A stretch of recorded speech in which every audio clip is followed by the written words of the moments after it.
வணக்கம், இது உங்கள் லோன் ஜோன் டிப்ஸ். நான் மஞ்சு மீனா. இன்றைக்கி நம்ம பார்க்க போகிறது பன்னீர் பிரியாணி. கொஞ்சம் டிஃப்ரெண்ட்டாக நம்ம தேங்காய் பால் சேர்த்து செய்ய போகிறோம். சீரக சம்பா அரிசியில் மண் சட்டியில் இன்றைக்கி நம்ம செய்ய போகிறோம். எப்படி செய்யறது பார்க்கலாம் வாங்க. இப்போ ஃபஸ்ட்டு நம்ம பன்னீரில் கொஞ்சம் வெறும் மிளகாத்தூள் போட்டுக்கலாம். ஒரு 1/4 ஸ்பூன் அளவு சேர்த்துக்கலாம். ஒரு 2 பிஞ்ச் அளவு தூள் உப்பு சேர்த்துக்கலாம். இப்போ இது ரெண்டுத்தையும் சேர்த்துட்டு பன்னீரை நல்லா மிக்ஸ் பண்ணி வச்சுக்கலாம். பிரியாணி செய்கிறதுக்கு முன்னாடி நம்ம பன்னீரில் இது கொஞ்சம் ஸ்ப்ரெட் பண்ணி வச்சிட்டோன்னா கொஞ்சம் ஊறி வரும். இப்போ நம்ம நல்லா மிக்ஸ் பண்ணியாச்சு. இது இப்போ ஊறட்டும். இப்போ நம்ம பிரியாணி செய்ய ஸ்டார்ட் பண்ணலாம். முதல் நம்ம ஸ்டவ் ஆன் பண்ணிக்கலாம். இப்போ சட்டி நல்லா காஞ்சிடுச்சு. ஒரு 3 டேபிள் ஸ்பூன் அளவு எண்ணெய் விட்டுக்கலாம். ஒரு 2 டேபிள் ஸ்பூன் அளவு நெய். இப்போ நெய் நல்லா சூடானோன்னு 2 பிரிஞ்சல் எடுத்து வச்சுருக்கேன். ஒரு பட்டை, ஒரு அன்னாச்சி பூ, 3 லவங்கம், 3 ஏலக்காய், கொஞ்சம் ஜீரகம். எண்ணெய் நல்லா சூடாயிடுச்சு. இப்போ சேர்த்துக்கலாம். இப்போ நம்ம எண்ணெயில் போட்டதெல்லாம் நல்லா செவந்து வருது. கொஞ்சம் நல்லா செவந்து வந்தோன்னே நான் 1/2 கிலோ சீரக சம்பா அரிசி எடுத்திருக்கேன். அதுக்கு பெரிய வெங்காயம் ஒரு 4 எடுத்திருக்கேன். 2 மீடியம் சைஸில் 2 தக்காளி எடுத்திருக்கேன். ஃபஸ்ட்டு நம்ம இப்போ வெங்காயம் சேர்த்து வதக்கிக்கலாம்.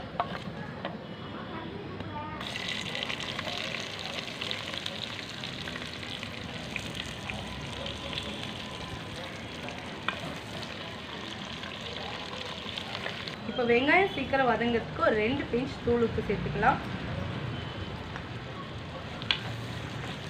வெங்காயம் கொஞ்சம் சீக்கிரம் வதங்கும்.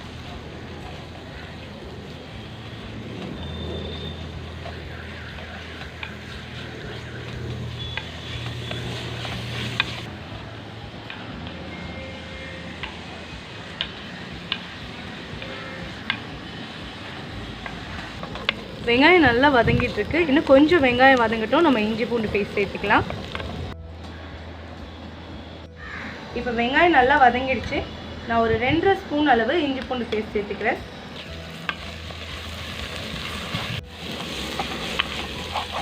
இப்போ காரத்துக்கு 5 பச்சை மிளகா எடுத்திருக்கேன். நம்ம மிளகாத்தூள் எதுவும் சேர்க்க போகிறது இல்லை, அதனால நான் 5 பச்சை மிளகா சேர்த்து வதக்கிக்கலாம். இப்போ நம்ம தக்காளியும் சேர்த்து வதக்கிக்கலாம்.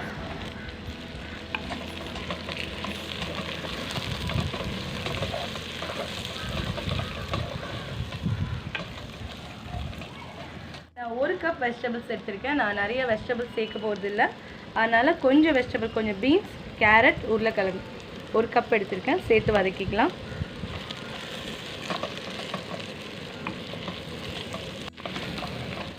சின்ன கப் அளவு தயிர் எடுத்திருக்கேன். தயிர் சேர்த்துக்கலாம். 1 கை புதினா, ஒரு 1/2 கை அளவு கொத்தமல்லி, இதையும் சேர்த்து நல்லா வதக்கிக்கலாம்.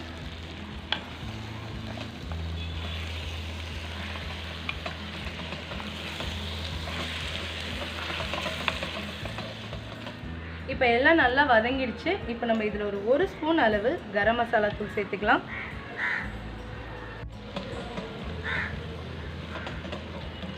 கரம் மசாலா தூள் சேர்த்துட்டு நல்லா வதக்கி விடுவோம் காயோடு சேர்த்து. இப்போ நான் சீரக சம்பா அரிசியை கழுவிட்டு ஒரு 10 நிமிஷம் ஊற வச்சுருக்கேன். ரொம்ப நேரம் ஊற வைக்கல. ஒரு 1/2 மூடி தேங்காய் பால் எடுத்து வச்சுருக்கேன். இப்போ நம்ம பிரியாணிக்கு தேவையான உப்பு சேர்த்துக்கலாம். நான் ஒரு 1.5 ஸ்பூன் அளவு உப்பு சேர்த்துக்கிறேன், தூள் உப்பு. இதையும் சேர்த்து நல்லா வதக்கிக்கலாம்.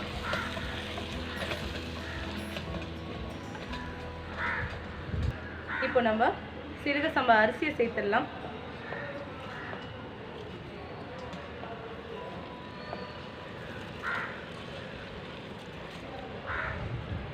அரிசியை தண்ணி இல்லாமல் சேர்த்துக்கலாம். இப்போ நம்ம அரிசி சேர்த்துட்டு அரிசி உடையாமல் லேசாக மிக்ஸ் பண்ணி விட்டுக்கலாம். நார்மலாகவே சீரக சம்பாவில் பிரியாணி செய்ய போது அது ரொம்ப டேஸ்ட்டாக இருக்கும். ஸோ நம்ம வெஜ் பிரியாணின்றனால பன்னீர் போட்டு செய்ய போகிறோம். ஸோ அதனால் நம்ம மசாலாவோட லேசாக அரிசியை கிளறி விட்டுக்கலாம். இப்போ நம்ம தண்ணிக்கு பதிலாக தேங்காய் பால் சேர்த்துக்க போகிறோம். 1/2 தேங்காய் எடுத்து நான் பால் எடுத்து வச்சுருக்கேன். பத்தலைன்னா நம்ம கொஞ்சம் தண்ணி சேர்த்துக்கலாம். இப்போ நான் இந்த கிளாஸில் ஒரு 3 கிளாஸ் அரிசி எடுத்திருக்கேன். சீரக சம்பா அரிசிக்கு வந்து தண்ணி ரொம்ப தேவைப்படாது. ஒரு கிளாஸ் அரிசிக்கு ஒரு 1.5 கிளாஸ் அளவு தேங்காய் பால் சேர்த்துக்கலாம்.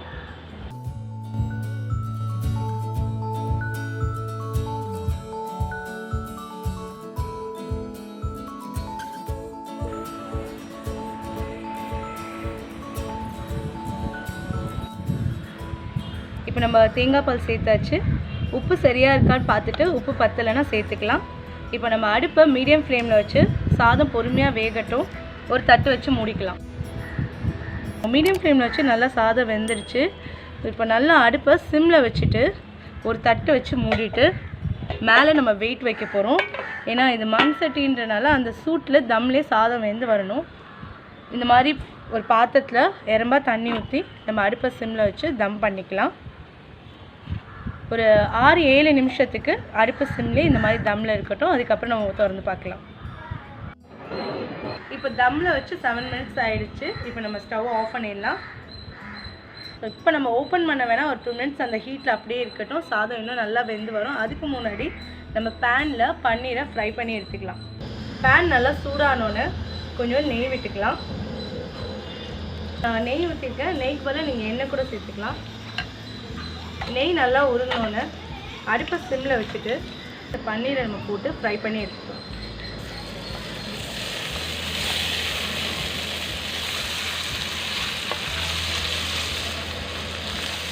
நம்ம நெய்யில் அந்த ஃப்ரை பண்ண போது இதோட வாசனை ரொம்ப நல்லாயிருக்கும். நம்ம பிரியாணி செஞ்சு முடித்தோன்னே எப்படியுமே ஒரு ஸ்பூன் அளவு நெய் மேலே நம்ம ஊற்றுவோம். ஸோ அந்த நெய்யை நம்ம இந்த பன்னீரில் சேர்த்து இதோட ஃப்ரை பண்ணி எடுத்துக்கலாம். அடுப்பை மீடியம் ஃப்ளேமில் வச்சுக்கலாம். ஏன்னா அது சீக்கிரம் கலர் மாறிடும்.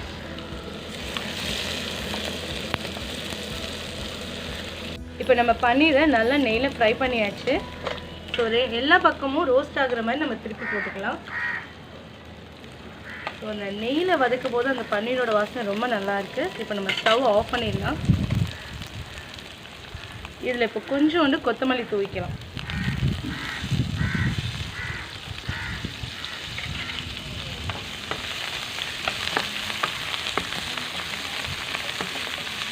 இந்த கொத்தமல்லியும் லேசாக நெய்யோடு வதங்கின அப்புறம் நம்ம வந்து பிரியாணியில் சேர்த்துக்க போகிறோம். இப்போ பன்னீர் நல்லா ஃப்ரை ஆகிடுச்சு. பிரியாணி ஓப்பன் பண்ணி பன்னீரை பிரியாணியில் சேர்த்து லேசாக மிக்ஸ் பண்ணி விட்டுக்கலாம். இப்போ நம்ம பிரியாணியை ஓப்பன் பண்ணி பார்க்கலாம். ஸோ நல்லா தம்மில் வந்து நல்லா கமகமன் வாசனை வந்துடுச்சு. இப்போ நம்ம ஃப்ரை பண்ணி வச்சுருந்த பன்னீரையும் சேர்த்துக்கலாம். இப்போ நம்ம இந்த நெய்யோடையே நம்ம பிரியாணியில் சேர்த்துக்கலாம்.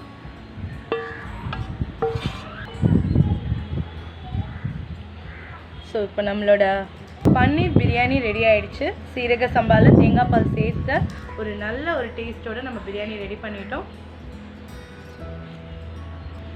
இந்த வீடியோ பிடிச்சிருந்தால் லைக் பண்ணுங்கள், ஷேர் பண்ணுங்கள். ஹோம்ஸ் ஓன் டிப் சேனலை மறக்காமல் சப்ஸ்கிரைப் பண்ணுங்கள். Thank you so much.